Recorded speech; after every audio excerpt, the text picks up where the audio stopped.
दोस्तों, आप देख रहे हैं कि मेरे साथ एक बहुत सम्मानित इंडिया अलायंस का डेलीगेशन है। मैं अलग अलग नाम नहीं ले रहा हूं, मेरे सम्मानित मित्रों का, सभी पार्टीज से हैं, देश के हर क्षेत्र से हैं, बड़े सम्मानित लोग हैं सार्वजनिक जीवन में।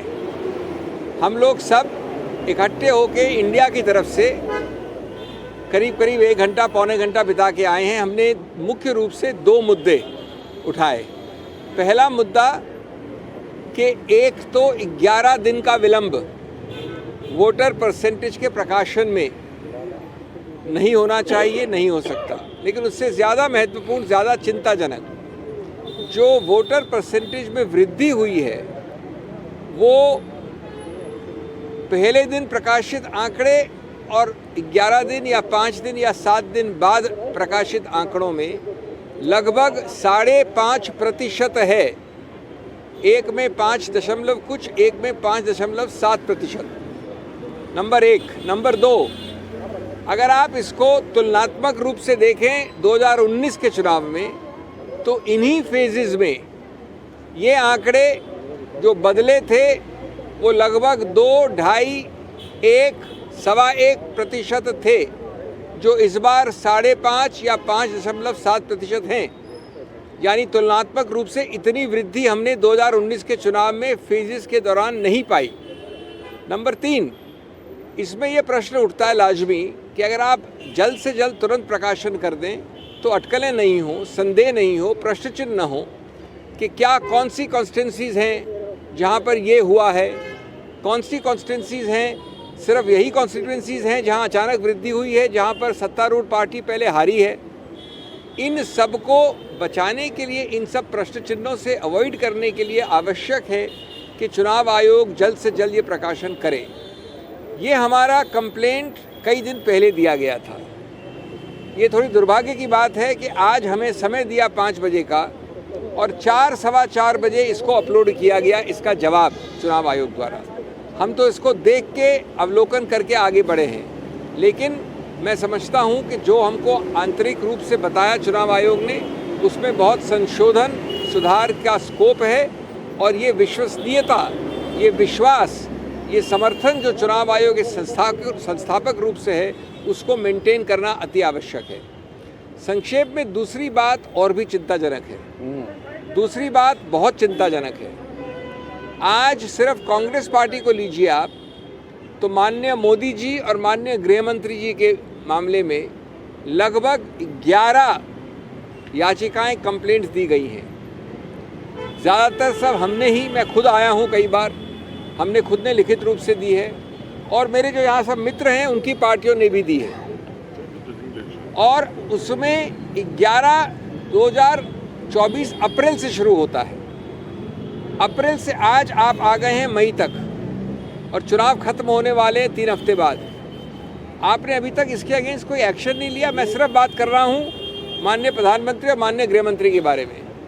मैंने कहा है, मैं दोहरा रहा हूं, इस वक्त वो लोग ट्रायल पे बाद में होंगे, चुनाव आयोग ट्रायल पे होगा। HR खन्ना साहब ने एक बार कहा था कि 99% केसेस तो अपने आप हो जाते हैं, आम तौर के होते हैं। वो 1% केस होता है जिसमें विश्वसनीयता पे प्रश्न चिन्ह उठता है, और इसका हमें बहुत ज़रूरी जल्द जवाब चाहिए, क्योंकि ये विंडो बदलाव नहीं हो सकती, रिवर्सिबल नहीं है, ये ख़त्म हो जाएगा समय। Very briefly in English friends, we have a very distinguished gathering of India alliance. You can see the faces here. I am not taking names. Each party across India is represented. They are tall leaders in public life. We all spent almost 45 minutes to an hour with the Election Commission. Broadly, 2 major issues were raised.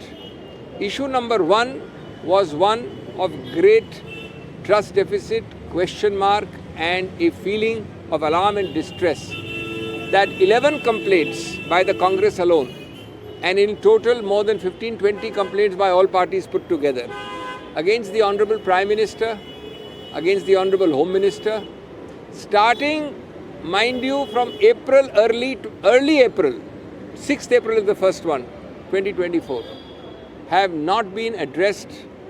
No action has been taken. Now look at the oddity.